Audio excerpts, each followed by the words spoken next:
I wanted to go ahead and do I wanted to go ahead and do a redo video on all movie encoded because that is a really good concept to talk about.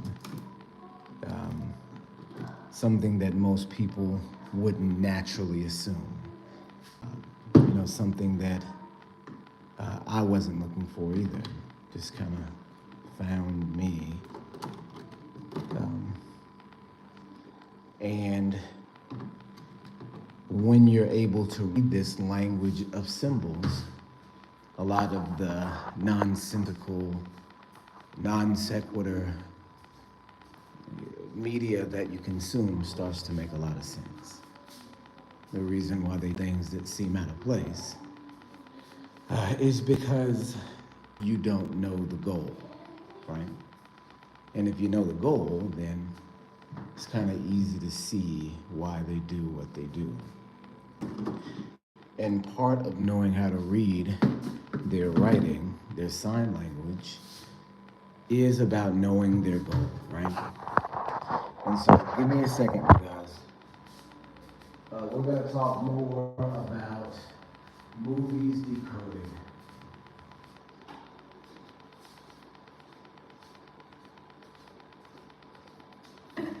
Movies decoded, you guys. I don't see anybody on there yet, but give me a second while I make my drink.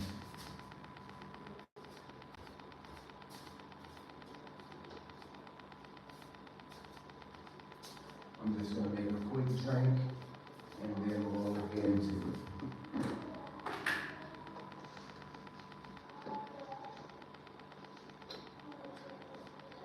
Now, I can't remember how I started the last one, but we're going to try to get it in. I apologize, you guys. I like to be comfortable when I do these things. I'm sorry if it sounds crazy, but it's the sachet water. It's the sachet water. In Africa, we've got what's called sachet water. And you can't get just any old sachet water. You gotta be sure you get the right one because some of the sachet water is not good. They don't take care of the way that they purify. The way that they purify their sachet water. So, all right. Give me a second.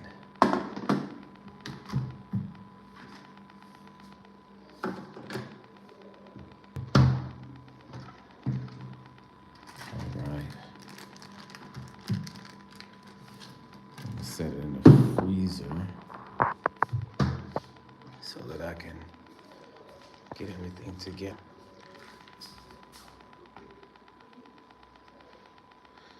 All right.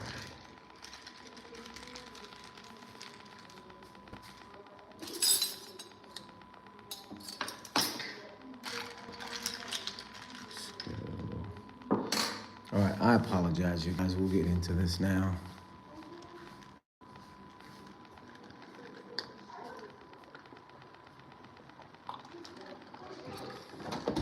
It's a little bit of tea. Powdered tea, Lipton tea. Not real tea. All right. So let's get into it. Oh, almost stepped on I walked past my sandals. So I've got a little bit of time. I don't remember how I started the last video, so I guess we're gonna just kind of try to hit the high notes like we did last time. So to start off, all movies on it are encoded. All movies. Any movie that you've ever seen is satanically encoded. It's telling a story underneath the story. And that's the true purpose. It's not to make you laugh. It's not to make you cry. It's not to promote a certain charity or concept.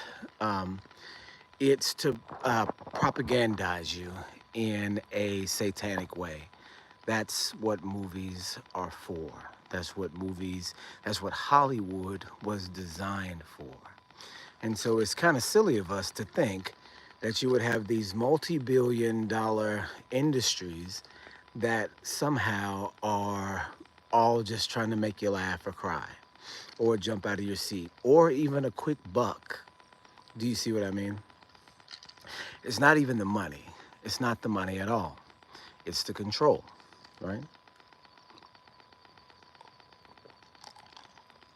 Money is digital now. For the most part, it's completely digital, right? The money that you have now is just a series of numbers on a screen, and any interface can be manipulated. So, do you really have that money? Is that really worth any value? If the screen just was to cut off, you then have nothing. You don't have any assets. You just have the money in the bank, right? I say you don't have any assets, but the money itself isn't worth anything. It's just numbers on a screen. So that's not the reason behind what's going on. It's more than just money, right? It's more than just to entertain you. It's to push you in a satanic direction. And there can't be any other way. It's crazy for us to think that it was ever any other type of way. To think that somebody's just out to make you laugh, um, somebody rich is just out to make you laugh, is, underestimating the opponent, right? And so we can say all these things, but can we prove it? Can we show in history? Can we show in the modern era where there is um, satanic subtext in movies? Yes, we can.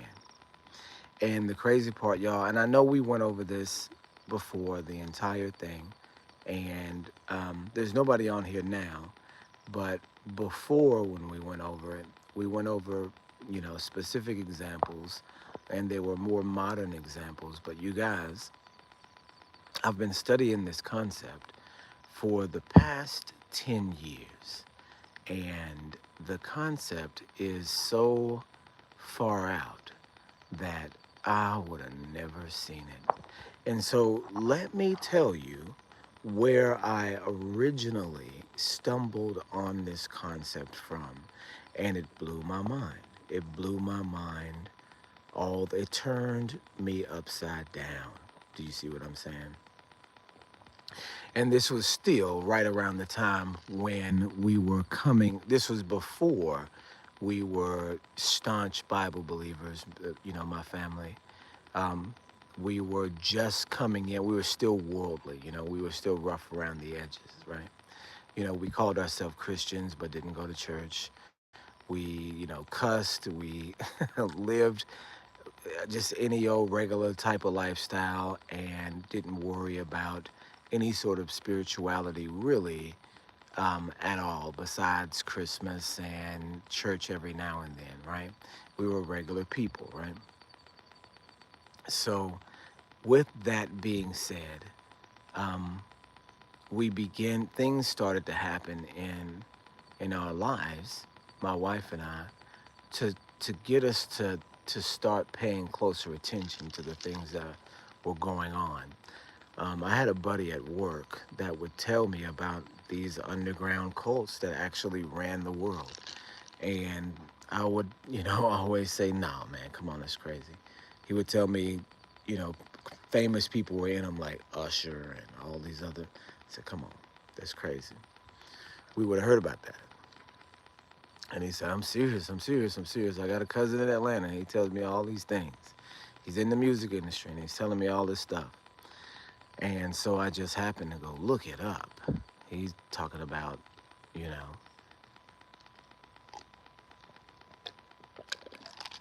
he's talking about very famous people, people like Usher Raymond, people like Chris Cross. I was raised with Chris Cross. People like Jermaine Dupri, in Atlanta who were in this satanic cult. And I said, I ain't never heard that, not once. And so I go to look it up, and sure enough, it's everywhere. But you don't see it if you're not told it. It's invisible, right? It's a spell. It's an invisibility spell. It's the way that the media works, right? It's controlled. And so coming into that, I started doing this research. And I know I'm talking to you now about where I first came into this understanding. So I started doing this research on what's going on. And, this is when I was also starting to recognize that there was a whole lot going on with 9/11 that I didn't know, right? And so these two fields, these two topics of research collide when I see this video that's got, um, 9/11 Back to the Future, right? And I said, man, what? 9/11 Back to the Future. And so I start, it's not called that, it's called something else, but I started watching it and it blew my mind, right? It was so overwhelmingly true that there was no way that I could deny it. The video series, it's 6 videos too, and it's on YouTube now. It's about a concept called synchromysticism. Have you guys heard of synchromysticism? They also call it synchronicity, where elements in movies um, have significance across multiple movies. That movies portray themes, and those themes reappear in different contexts, but they all share the same story throughout these different movies. They call it synchronicity. That these movies are synchronized by this shared concept, and I'll give you an example of that. The example that the video series uses, in fact, they use this guy, the guy's name, and maybe you guys have seen his YouTube videos in the past. He does a lot of flat earth stuff, and then he also does some Christian-based videos too. I don't know if he's still a channel or not, but every couple of years I go back and watch this original series that he made. And this is what really started my YouTube video making process, right? The very first video series that I made, I patterned it after his style of video, right? And so what he did was he pointed out these consistencies. He pointed out these consistencies in these movies, right? And I'll tell you the ones that he did. He used he used he used Roger Rabbit. He used Back to the Future, and he used The Matrix, right? And so I'm thinking, these movies don't have anything in common, but what he shows is that in every movie there is a white rabbit in a role that is almost almost mystical in each one, right? And so the white rabbit represents Alice in Wonderland. The white rabbit going down into the rabbit hole. Do you know how deep the rabbit hole goes? Right? It's a metaphor for entering into the occult with occult understanding and occult wisdom, which we know the occult means hidden, which then we understand to be Satan, right? We know that occult information is satanic information. There's no way around it. You can't be into the occult and not be satanic, right? And so these movies, what they're doing is showing you these satanic concepts, but disguised in symbology, right? So we deal in a world of spirits, and in a world of spirits, spirits don't have physical form. So when they can communicate in many, many different ways. They can communicate sonically, but they can also communicate physically, visually, in a sign language. Shalom, shalom, Mishpachah. We've got one person on here. In sign language, we talked about, I believe, in the last video, that angels can appear as whatever they want. And the angel in Ezekiel chapter 1 appeared as the face of a man, the face of a lion, the face of an eagle, and the face of an ox. And we know that, you know, body language says more than auditory language anyway. So a spirit that can make his body any shape it wants will use its form as a language. So when you see this four-faced creature in front of you, you recognize that the creature takes on all the attributes of the animals and man that his faces are representing, right? So he has the intelligence and wit of a man. He has the cunning of an eagle, to be able to sharp sight and strong character. He has the leadership of an ox and the ferocity of a lion. Do you see what I'm saying? Strong creature by the symbols that he's showing you. And these are telling you his characteristics. The movies do the same thing. So, Back to the Future. Oh, before I go into Back to the Future, three movies that this documentary series, and this is a different documentary series than the one that I discussed in the last video. The one in the last video has three different movies that it compares. So I'll talk about those two in the last video, the video that got erased.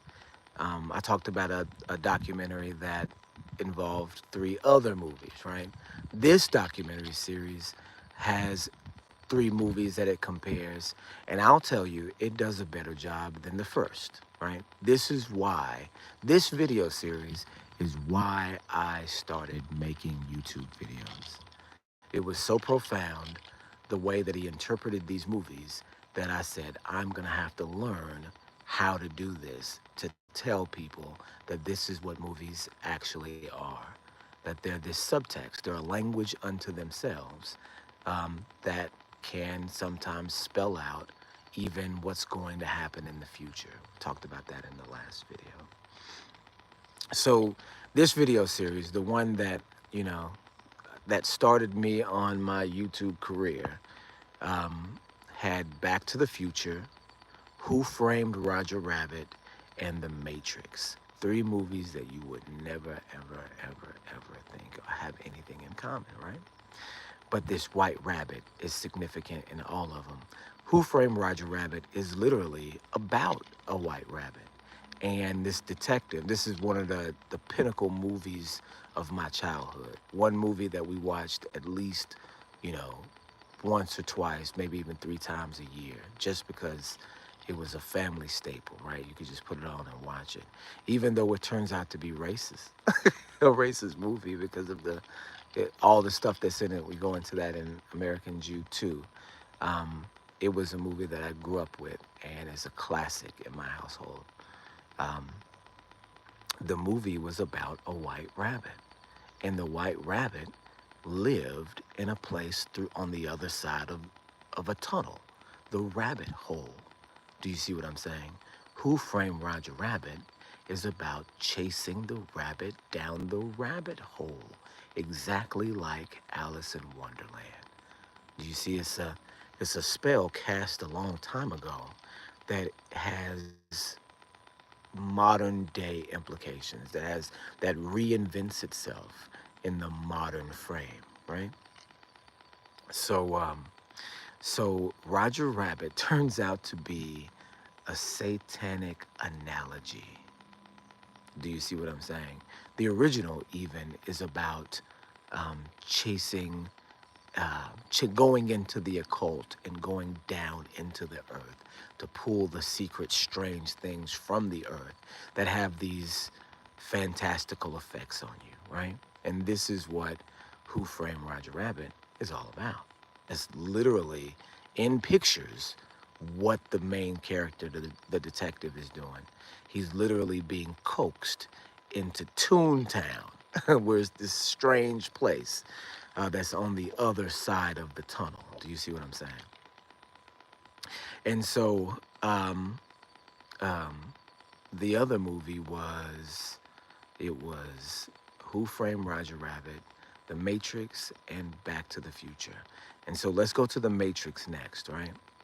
So when Neo is being approached by Morpheus, right? And we'll get into Morpheus too, because we go deep into Morpheus in the last video.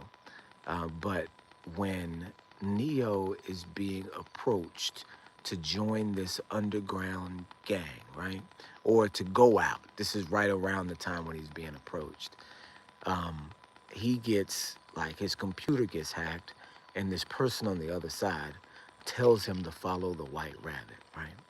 And so these people knock on his door right after that. And the girl, one of the people that shows up is a girl. And the girl has this white rabbit tattooed on her arm. And he decides to go with this group. And this is what leads him to uncovering who he really is, going down into this seemingly hole in the earth, and then coming back out resurrected a new man, right? Again, the same satanic analogy of following the rabbit down into the hole. And it gets a little deeper when you figure out that Morpheus, we talked about this last time. Shalom, shalom, Aki. Glad to see you. Definitely good to see you here. So I'm gonna try to get everything out that I got in the last video out, and maybe a little bit more. But with that said, I talked about a whole lot of stuff in that last video, and I can't, I don't ever pre-plan these, so I can't ever remember exactly what I said in the other video. But the video was decent. We went into it, and there was a couple people on there, so there were questions being asked, and we went in a lot of directions. So if you have a question, please feel free to ask it, or a direction that you want me to go in. Please feel free to lead me in that direction, and we can talk about it together. So Morpheus in the Matrix, the person Morpheus, the name Morpheus, literally means God of dreams, right? This is who Morpheus is in Greek mythology. And there was a person on last time that also pointed out that morph means to change, to shift, right? And so this is kind of what we know is the character of the satanic spirit. Do you see what I'm saying? Even Satan can be transformed into an angel of light, right? So we understand that this is another satanic analogy there in Matrix. I'll tell you guys, I figured that out as a kid, not a kid, but as a younger guy. I watched it when I was in high school. It came out when I was in high school. Let y'all guys know how old I am. But it came out when I was in high school, and me and all my buddies went to go see it together. And we came out really, with our minds blown. We just a bunch of kids. What do we know, right? We came out with our minds blown. But a few years later, after I joined the military and had some time to think about the movie, I'm sitting there in the military, getting ready to shower, shower and shave, and I'm in the bathroom, and a buddy of mine is next to me, and we're just talking, just shooting the breeze, talking about movie. I'm in basic training, and we're talking about the movies that we watch, and you know how it is when you're separated from the rest of the world, and you kind of want to get back to the things that you miss. You sit there and chop it up about, whatever, and we was talking about movies. And I told him, something that had come to me. I said, you know, Neo in the Matrix is not Jesus, even though they play him like he's Jesus. He can't be Jesus, so he must be the devil. And the guy said, huh, what do you mean? And I tell him, because I noticed this then, like it's very obvious to me now. Because many people think that Neo is a hero character, is, the savior of, the world in the Matrix series. He's not. He's actually the anti-Messiah in the movie. He's literally playing the role of anti-Messiah, and the machines are Elohim. You see, they turn everything upside down. And so when I was a kid, when I was had joined the military, I tell this guy, about this scene in the movie where Morpheus is chained to a chair and they're drugging him and trying to get him to, spill the secrets of Zion, right? And so the agent, the robot character, Agent Smith, the robots, right? The stiff guys with the glasses. He gives a speech. The main one, Agent Smith, gives a speech, and he says, in the beginning, we made for you guys a perfect world, a world where there would be no crime and there would be all peace all the time, where everything was provided for you. And the concept behind Matrix. We don't have to go into, the details of Matrix, but this is Agent Smith talking to Morpheus. And he says, we made for you a perfect world designed for you to feel happy in, with no pain and no toil, that you could just exist in and be happy. He said, but the system kept crashing. You guys didn't accept this perfect world. So we transformed the world into the pain-ridden, grief-stricken reality that you see before you, because your brains weren't mature enough to understand perfection, right? Basically is what he was saying. And this is the story of Adam and Eve, right? This is the garden story. This is the fall of man. So that means, yeah, sometimes out here you get some random animal sounds. But that means if, you know, what is it? Agent Smith, that's his name, Agent Smith, if Agent Smith is talking about the perfect world that they created for mankind, then he's playing the role of Messiah. He is the Messiah in the movie, and the complex behind him, the system, the robots, are Satan. I mean, are Elohim, right? Are Elohim. Don't let me get it confused, because Elohim is the one that made the perfect environment that we could not handle. That means that has to be indicative of Elohim, and the whole movie is portrayed backwards. And I told that to this guy, and he looked up at me and said, "That's pretty good." Yeah, yeah. We're just sitting there. We're just sitting there in the bathroom. But but I recognized that way back when. Like, man, this movie's kind of backwards. This has the devil as the hero in it. I think that's strange, but it does, and it has that same white rabbit analogy that is used, the same one as Roger Rabbit, Who Framed Roger Rabbit. As ridiculous as that sounds, there are matching analogies in those two movies. And then the last one that we talked about, or that they talked about in that movie or in that documentary, was Back to the Future. And Back to the Future had to be the most, um, ugh, it's crazy, the most packed full of symbology of any of the other two movies, that it was just jam packed full of symbology, some things that would not be apparent to you. So much so that all the characters portray Greek gods, and uh, you know uh, the the traveling through time is um, a satanic parable that that is all indicated to change the history, to make do your bidding instead of fulfilling prophecy, to go backwards and change prophecy. Do you see what I'm saying? This is what Back to the Future turned out to be about.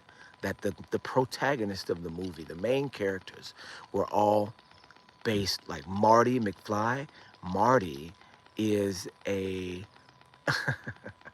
is a synonym for Martian, which in ancient times was not an alien from Mars, but a worshiper of the god of war, Mars. Do you see what I'm saying? That's why he was called Marty McFly, because he represented Mars, the god of war. And that blew my mind to know that there were people that actually still believed in the mythology strong enough to incorporate it into modern media. And that told me, oh, the mythology must be real then. The mythology must be real. And you say, okay, well, where's the white rabbit in this one? And I guess it's kind of a spoiler in the documentary.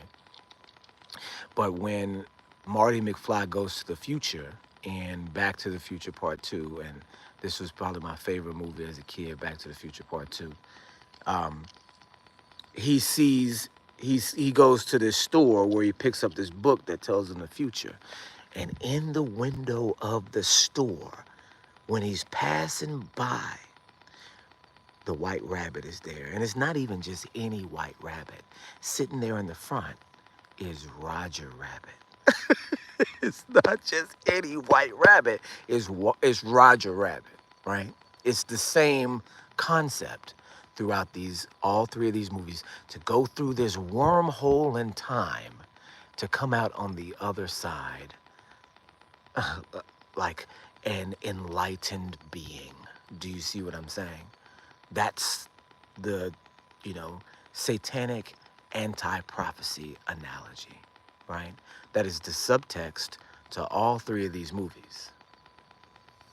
It's the subtext that's hidden inside the movie. And I'll tell you what the name of the video series, I can't remember the name of this video series, and I didn't remember the name of the other one either. But at least I do know the YouTube creator for this series that I'm talking about now. Here we go. I'm running out of batteries now. It says, I made it to the live. Please, Neo was always wearing black. Plus Neo was always wearing black. Absolutely, they all were. It says, in movies, they usually have the villain wearing black. That's right. That's absolutely right. It's to show you who they are. And then that brings you to the next one, right? Because I really wanted to go into the concept of what is a movie. We talked about this last time, right? And so this is going to tell you every movie you've ever watched is satanically encoded. There is no movie that does not have a satanic subtext to it. They all do.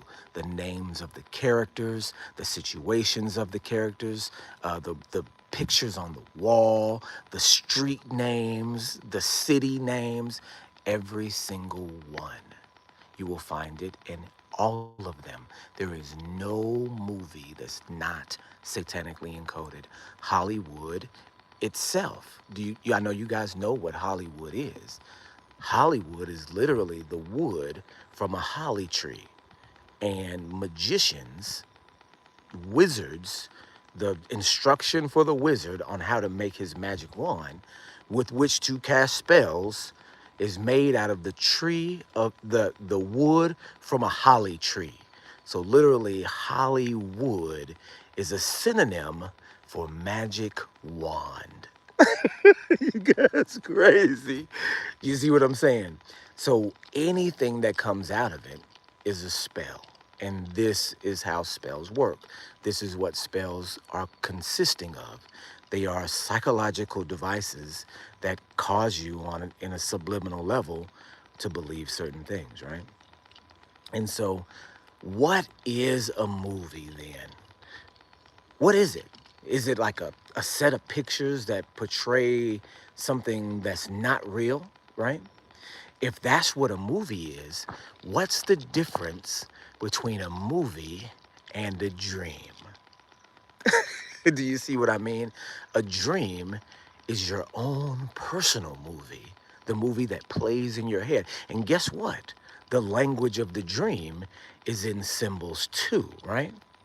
You don't just have a dream that comes out and says, this is this or that is that.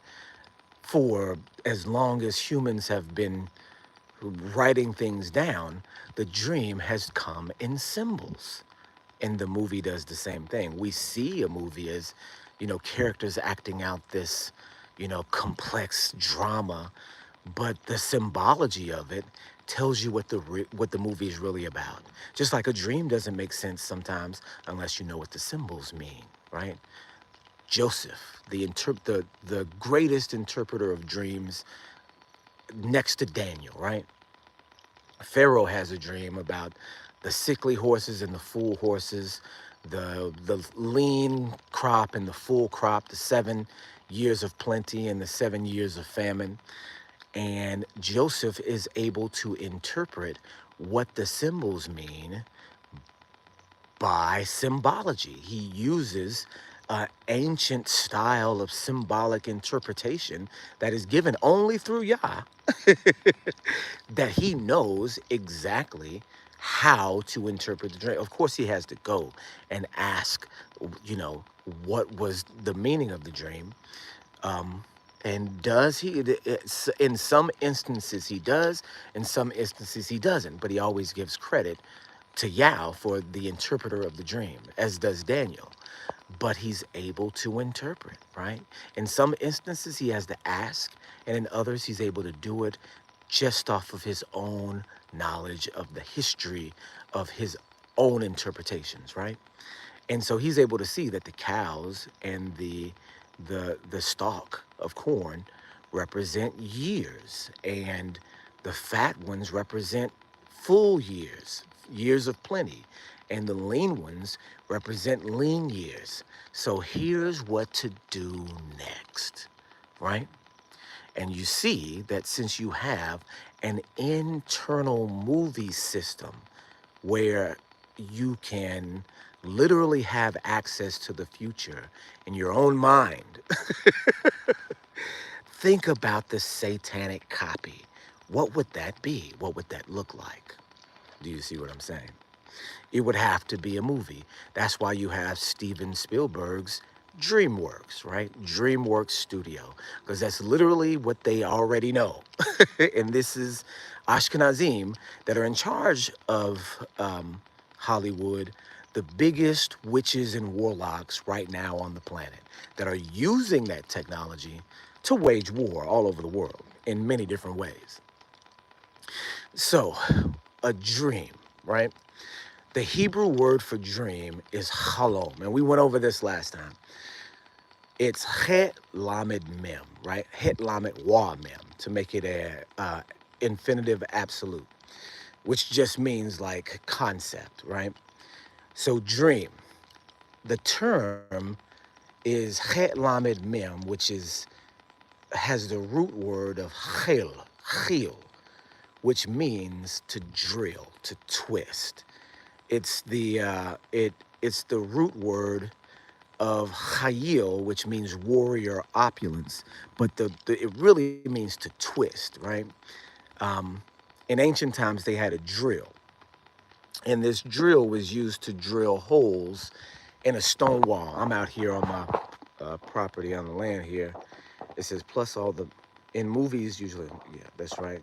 Even back to the cowboy movies in the 40s and 50s, they've always had the villain wearing black, right? It says plus all the best and most obedient actors receive a star on the Walk of Fame. Absolutely. The Paramount logo, Paramount with the mountain and the stars coming down from heaven and surrounding the mountain. The Paramount logo, that's been the logo for Paramount Pictures, for as long as there's been a Paramount Pictures, one of the biggest movie studios in the country. It's literally the Book of Enoch. Paramount Pictures. You've seen it. It's animated now. Back in the day, it was just a picture of the stars surrounding the mountaintop. Paramount is Mount Hermon from the Book of Enoch, where the 200 angels fell and began to take the daughters of men as wives, paramount is top of the mountain, right? So you see it, the stars falling and circling the mountain at the end of the animation sequence is literally the story of Simjaz and Azazel from the Book of Enoch. And also all their buddies, the 200 angels that are trapped in Tartarus right now, waiting on judgment. The ones that were found guilty and punished by being sent into the desert of Deuteronym and a giant stone placed over top of them, which in Greek mythology is known as the Titans of Tartarus, right? Same story in Book of Enoch. In the Book of Enoch is also in Greek mythology, right? Except they call them Titans, and they call the place where they're at Tartarus. So that same story, right? But we were talking about something else. We're talking about dreams. So the concept of the dream is the heel, right? The heel was a drill in ancient times. And what the heel would do is it would drill in a wall, because back in the day, a fortified city had a tall wall around it, and in order to conquer a city, you had to get through the wall. So in order to weaken the wall, they would get these heels, and there were drills that worked like pedals. And they would just drill holes in specific places on the outside of the city wall so that when they hit it, it would knock the wall over and just break the stability of the wall. So a heel is literally a drill. Like, if you can see the Hebraic metaphor, that a dream, a chalom, is literally drilling something into your mind to cause a change, whether it be good or bad, because that word heel also means wealth and opulence, right? Boaz was described as a heel, a warrior, wealthy, strong person. So the heel also means to twist and turn like a dance. But it also means to mature. I think it's in the book of Job when it says, do you know when the goats or the hinds come out of the mountains and begin to mature? These are all the things that Elohim knows that Job doesn't. That his friends were trying to tell him, hey, Elohim knows this, Elohim knows that. Who are you to question Elohim's judgment? One of the things that Elohim knew was when the Chil were going to come out of the mountains and mature into men. So the word means a turning, but also a turning of maturity too, like turning over of maturity. You see how Hebrew words work? The Hebrew language is a high technology unto itself, and I got to make a video about that too. But that's what the term dream means. It's kind of all of these words kind of into one, all these concepts into one, where you can see it's like a thing that is drilled into your mind that matures you or changes you in some sort of way. And we can see that historically in the way that men, great men throughout the Bible, have reacted to dreams, right? And so that's where we get the modern copy of the dream by movies like Steven Spielberg's movie studio produces, DreamWorks. Do you see what I'm saying? Dream workings, like spells, right? And so Steven Spielberg is behind a lot of this stuff, right? And I'll give you an example of some of the things that he's done. I mean, just by, some of the biggest movies of all time. Jurassic Park, right?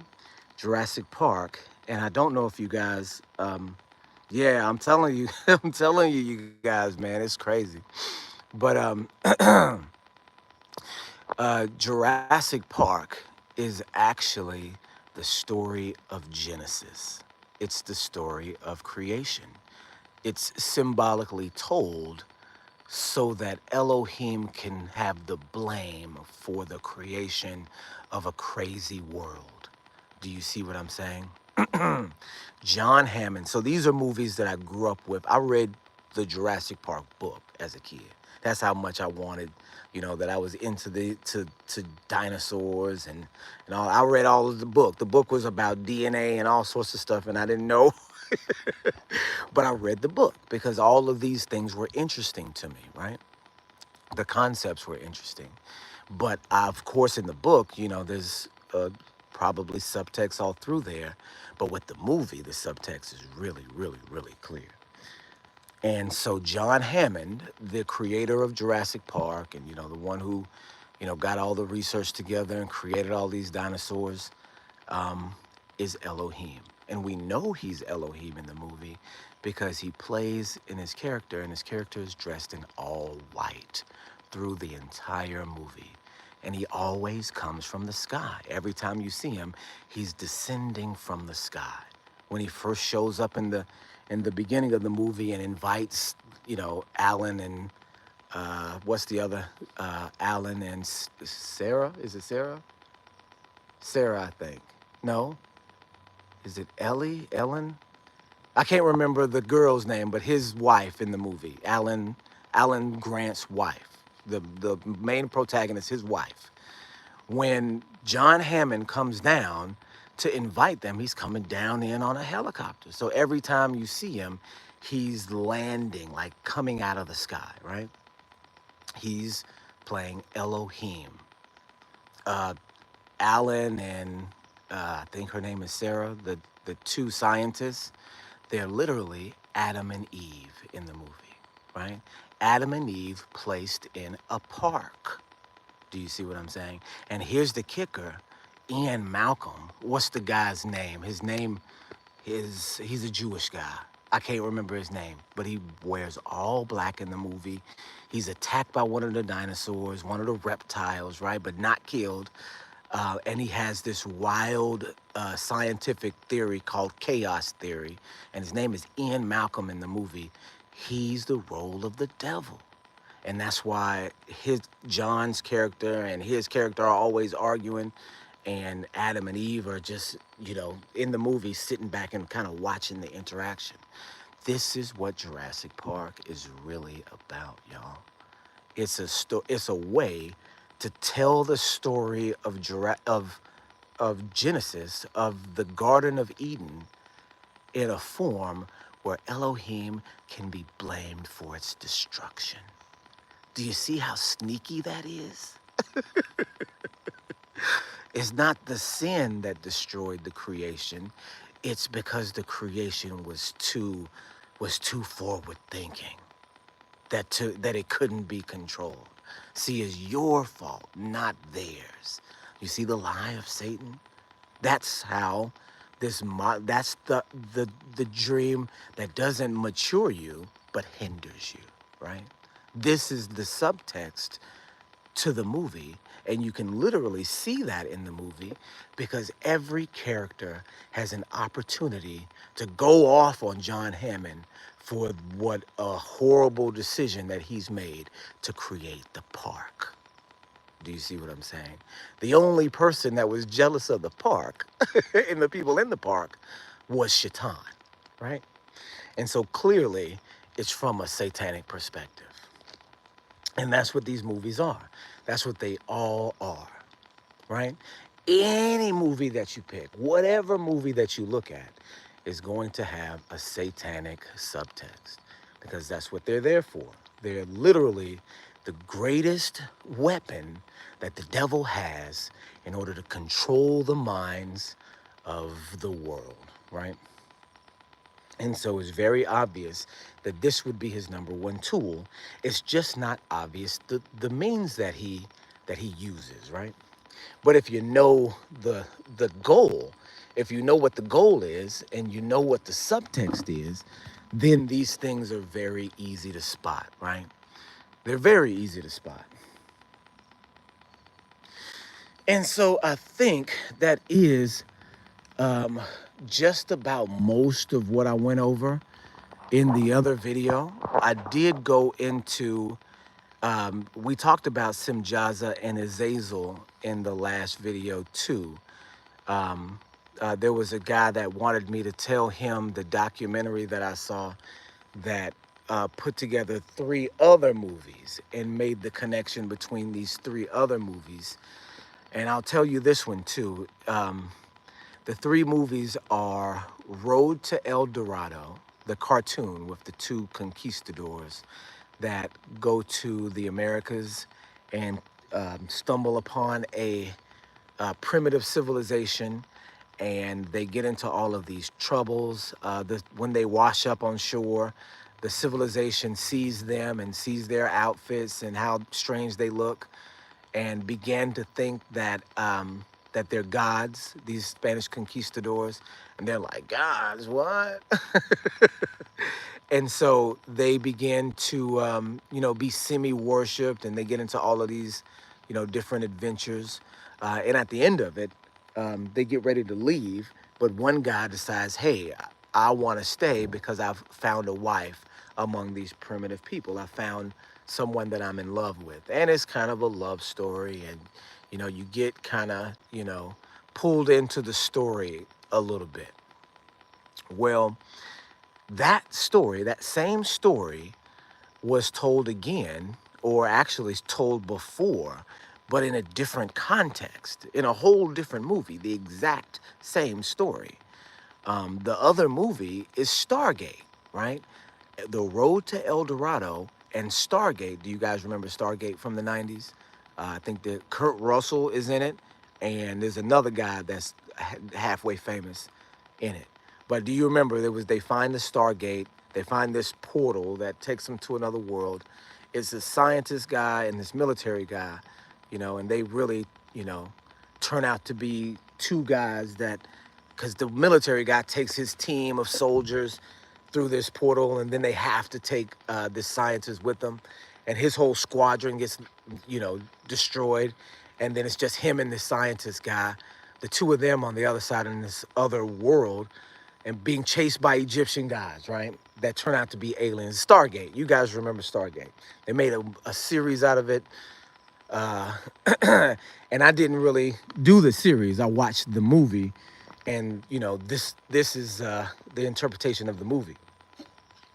So it's the same thing. When they get on the other side of this gate, the scientist guy finds a woman and falls in love, and they start worshiping them too, and you know the guy doesn't want to leave at the end of the movie. When they get ready to go back through the Stargate back to their own world, one guy says, hey, I've found a woman, I don't want to leave. It's the same two guys that go into a new land, worshipped, go through these adventures, get ready to leave. One of them stays because he's found a wife.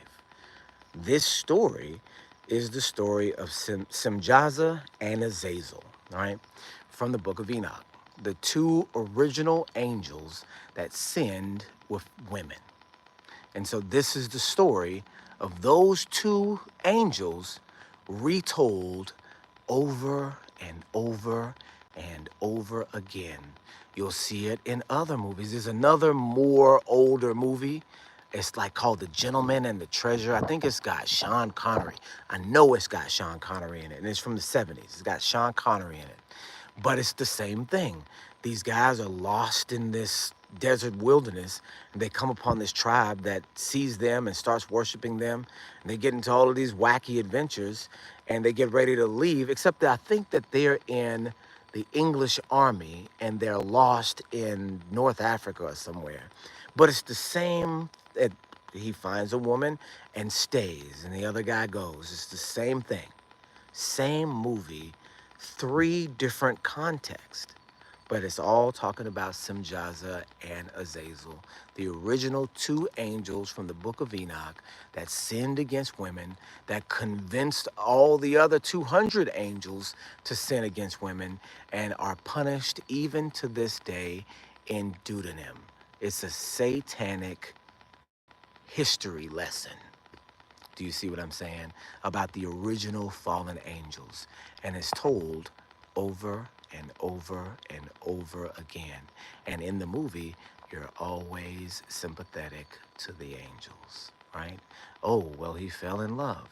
The sin was the taking of the woman.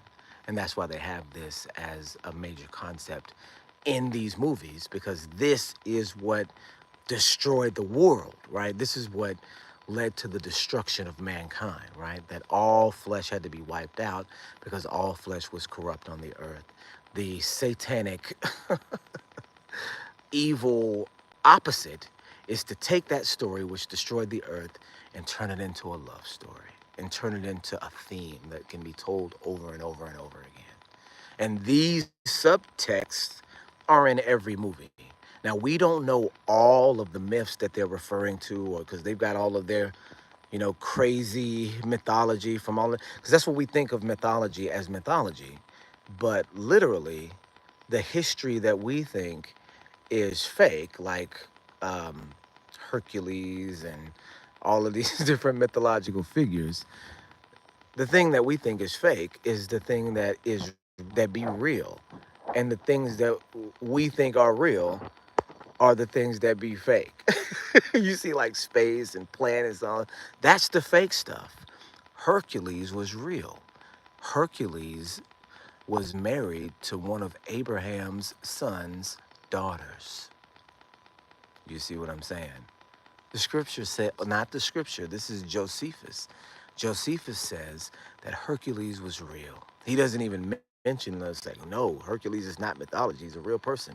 He just mentions him in the names along with Abraham and historical figures that we know to be real figures. He mentions all of these men and then Hercules. And people would say, oh, well, that is indicative that they're all mythological. No, it's the opposite. It's indicative that they're all real. Just we've been told that they're mythological figures, right? Hercules was a black man from North Africa who married into Abrahamic bloodline, right? Not from Isaac or even Ishmael, but from one of the sons through what's her name? Zipporah was her name? Was her name Zipporah? I think it was Zipporah because I always get him, his wife, and Moses' wife's name mixed up. I think it's Zipporah here. But yeah, through one of his sons, because he had six sons through her, and they all went into North Africa. So one of his son's daughters, according to Josephus, was married to Hercules. And so there are stories, mythological stories that are told in the pagan religions that turn out to be true, right? That turn out to be literally history tales from their culture. And we don't know them all, but in these movies, the people that do know them are incorporating them in along with biblical tales because they're the same thing. They're opposite sides of the same story, right? That's why you can have what's the movie? The Meg with the giant shark. The main character's name is Jonah. In that with the megalodon shark, main character's name is Jonah. Because again, this is a biblical misrepresentation, right? Do you see what I'm saying? All movies, every single one, you cannot name one that doesn't have a satanic subtext. All movies are made as subliminal languages, hidden language. All movies are written in an ancient hidden language. And if you know any of the symbols surrounding it, you know how to read it and you know it's satanic. You can think of just the wackiest, just wildest Hollywood movie that you could think of, the most benign movie that you could dream of, and it's satanically encoded for sure. Winnie the Pooh. We talked about this a few months ago. Winnie the Pooh is based off of psychological disorders. You have Eeyore, who's depression. You have Tigger, who's hyperactive. You have Pooh, who's overeater. You have Rabbit, who's anxious all the time, right? Do you see what I'm saying? All of these neurological disorders in all of these different characters on this show shown to kids so they could pick which neurological disorder they want and then go deeper into it. Do you see what I'm saying? Do you see what I'm saying? To see that Eeyore is depressed and mimic that depression because that's what he sees. See that Pooh Bear is overeating and lives just to make himself happy and eat, and then follow that round. Do you see what I'm saying? Or Tigger, who's, you know, hyperactive and ADHD, can't pay attention to one. Follow that, right? This is the subtext for Winnie the Pooh. Winnie the Pooh has subtext. You see what I'm saying? We can't get away from the wickedness, right? You can't say that you have a world which is deceived by the adversary. Woe unto the world, because the devil has come unto you and he has but a little time. You know, if we believe that and we look out into the world and be like, where's he at? Then we're deceived by him because we know he must be there, right? And this is where he is. When they say the devil's in the details, it's literally the case, right? In between the lines where you're only going to see it if you're paying attention. All right. Oh, shalom, shalom. It's okay. Let me go through real quick. It says, I need to read the word more, brother. Yeah, that's always what you do. This is where you figure out what's going on. This is the book that tells you the end of the world. It's the book that tells you the future. So you have to be familiar with that book. You have to be able to navigate it. You have to be mature in it. You have to know how to read the Hebrew. You have to be, prepared to not know how to necessarily read the Hebrew, but how to interpret the Hebrew. Know the tools that you'll need to go. Shalom, shalom, Robert. Good to see you on here, my brother. Um, uh, yeah, so you definitely have to be biblically studious to know what the plan is, because they're following the plan too, and and they're using these texts as weapons against us because we don't know them well enough ourselves. So that's what the purpose of this channel is, to expose some of these devices that the adversary uses to bring us into captivity to this world, right? And so, I mean, when it says that Balaam had to curse the Israelites in order for them to be cursed, that means if you don't curse us, we'll be successful. And so this is what you're seeing. You're seeing the curses, not only just against us, but also against the entire world. And when you figure that out, you start to see all of the cracks in society, and then it just really, really, really starts to seem really, really fake, right? Has the last 4 years seemed surreal to you guys? I know people like to say that as a just kind of a thing to say, but before the last 4 years, it feels like things were a lot more real. That now everything appears like a show. Like everybody got a hand up their back and they're all puppets. And do you see what I'm saying? It looks like that now. It doesn't look like reality anymore. It's not fooling anybody anymore. Maybe it's because it's just not fooling me anymore, but it feels like there's a lot more people who are also not fooled. Do you see what I'm saying? It feels like now people are starting to recognize that there is a subtext. Now, I don't think that people know how to read it yet, but now people are recognizing that it exists. And I think it will come into to play that people will recognize how to read it and then realize what is being done to them and reject it, and reject it. And that's what we're that's what we're here for, is to make sure that people have the information to make the right decision, right? To make the right decisions. And so, you guys, I wanted to talk about another thing because there's one more thing, and my battery's about to die. So, you said you got my old number? Okay, hit me up on my email. I sent the email in a comment, but I'll send it again in this video, so you'll have my email. Just shoot me your number through the email, and then I'll just give you a call, Robert. But I wanted to talk about and this is a concept that is dangerous because it can lead you down the wrong study. But if you know what to look for and you know how to keep your eyes open, you can really determine a lot of what's going on, even some things that haven't happened yet. Do you see what I'm saying? And I'm not the guy for predictions. That's not, I'm not a forecaster in any form or fashion. I rely on the book, right? The book does all the forecasting for me. Um, but with that being said, the subtext in reality does tend, since it's so obvious now, it's hard to miss where it's leading us to. Do you see what I'm saying? So let me tell you what the subtext is saying now, you guys. And I'm going to give you some examples of the subtext being right? So I stumbled on a channel when I was doing my video on the end of the world about the bioweapon. You guys know what bioweapon I'm talking about. The bioweapon that came out a few years ago, that bioweapon.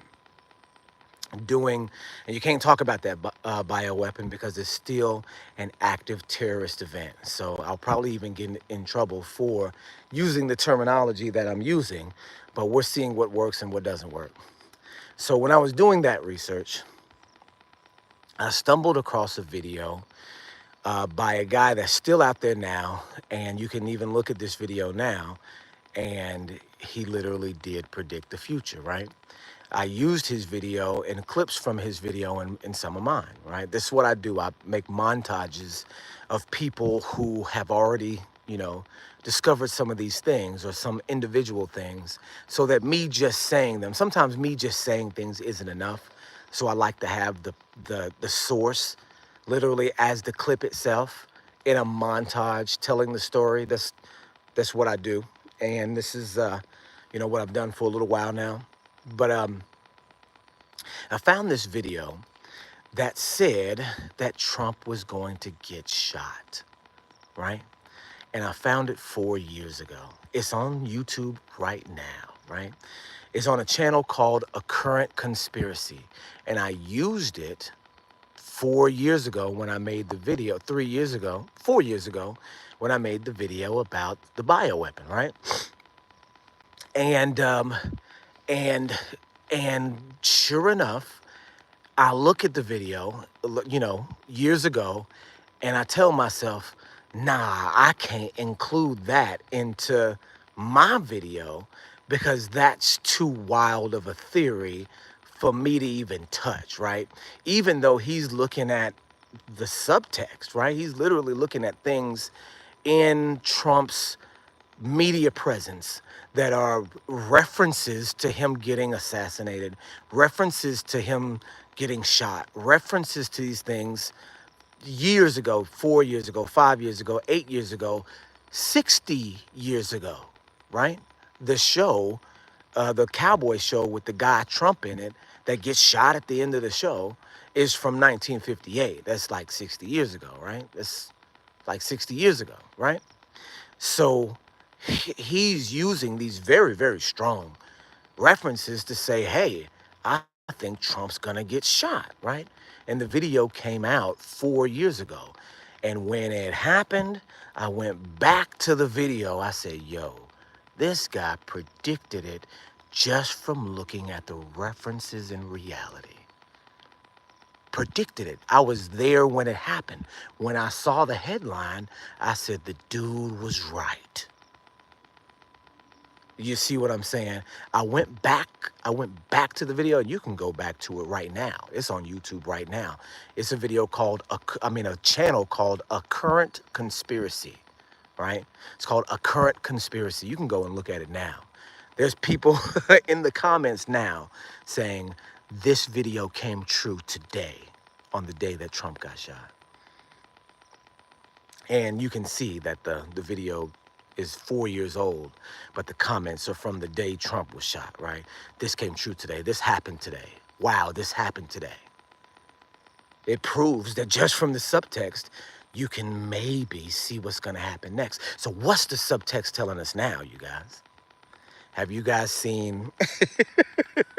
This is wild, y'all. This is uncharted territory for anybody, right? Have you got? And this is why I say I'm not a forecaster because I reserve the right to be wrong about this. But have you seen the subtext of interracial relationships? Have you guys seen that? And what flavor of interracial relationship has been the most popular for the past 4 years? Does anybody remember White Boy Summer? I think that was a couple summers ago. You guys remember that, right? It's been white man, black woman. For some reason in the media, they've promoted in commercials and movies and TV, they've promoted white man, black woman. Do you see what I'm saying? And it was so like uh conspicuous that my mama said something about it. You know my mama's not into all this. She said, "Son, I'm beginning to notice that they're pushing this interracial marriage. They're pushing, but not any old kind of interracial marriage. A white man, black woman, the one that you don't see too often. Why are they doing that?" And I said, yeah, your guess is as good as mine, but they are doing it. That's something that I've noticed too. She said, "I don't know what that is all about." And, this has been 4 or 5 years ago when she said that. And so it's continued. It's continued all the way up until now when we know why. Because they're getting ready to put Kamala Harris as the president. They're getting ready to make her president. And they had to prepare the public in advance for an interracial relationship that they hadn't seen too much of. They had to make that seem more commonplace. You see, they got together, Kamala and her white husband, in 2008. Do you see what I'm saying? And her white husband is Ashkenazi. So this means that if she does win, you literally have the first man, you have the first woman of isn't it called first woman of the United States, the wife of the president, first lady, that's what it's called. So you literally have the first ever first gentleman as an Ashkenazi, y'all, during a time of Israel genocide in Gaza. I mean, it couldn't it couldn't be wrapped tighter in a bow. Would they get away more with Harris or Trump? If they put Harris in, what are supremacists going to do in the country? They're going to want to riot, right? You see what I'm saying? Civil War. You guys seen the Civil War movie that came out this year? You see what I'm saying? These are the things that are on the horizon, the things that they are forecasting to come, right? It's just really too perfect for it to be Harris because it was kind of set up to be that way. The assassination attempt on Trump was so crazy that don't nobody even believe it, but his followers, and they believe it so strongly, and some of them have already said that they're willing to die for it, that they're willing to die for it. That's what this is all about. It's leading you to a point. That's why we live in Africa now, because the point that's being led is a bad one. The place where they're leading you to is sneaky and deceptive, and if you don't know any better, it'll trick you. Do you see what I mean? No matter what side of the aisle you're on, it'll trick you. Just because I say Harris is going to get in, don't think that that's a support for Trump, because Trump was the initiator of the bioweapon himself. You guys, there's no such thing as a political messiah. That's the game that they play. That's the spellcraft too. Because what are movies now but reality shows? And what's the biggest reality show?